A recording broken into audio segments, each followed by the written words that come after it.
skólakerfið okkar gott og við erum kannski að mörgu leyti vel stödd þegar við hugsum heilsueflingu og því að sinna líðan ungmenna.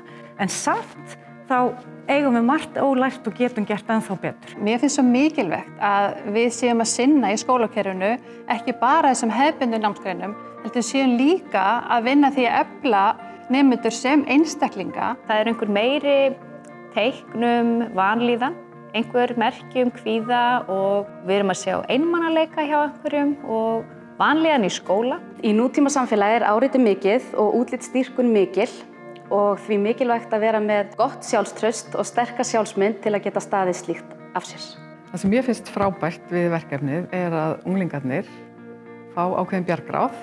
Þau læra til dæmis áhrif hugsana og hegðunar og tilfinninga og líðan.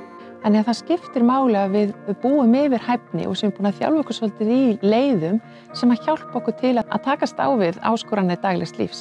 Það nefnilega oft eins og fólk haldi að þessir þættir eins og sjálfstjórnun, sigla og samskiptahæfni að það eigi bara svona að koma sjálfum sér. Við þurfum þjálfun í þessum þáttum líka. Það að stuðla að veljan og seglu ungmenna, það náttúrulega bara lykillinn að framtíð. Og við töldum nauðsynlegt að finna einhverjar leiðir sem væru byggðar á rannsóknum sem við getum farið með inn í skólana til þess að innleiða þá verkefni og verkfæri sem gera börnum kleift að takast á við áskoranir.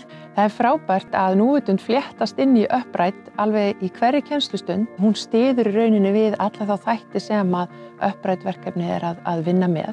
Það mikilvægt að þekkja sína styrkleika, gildin sín og líka takmarkanir. Ef við gerum það, þá getum við tekið ábyrgar ákvarðanir í lífinu. Við erum að horfa á leiðtoga framtíðarinnar, það að geta tekið ákvarðanir, það að geta átt góð samskipti, það lykillinn að öllu.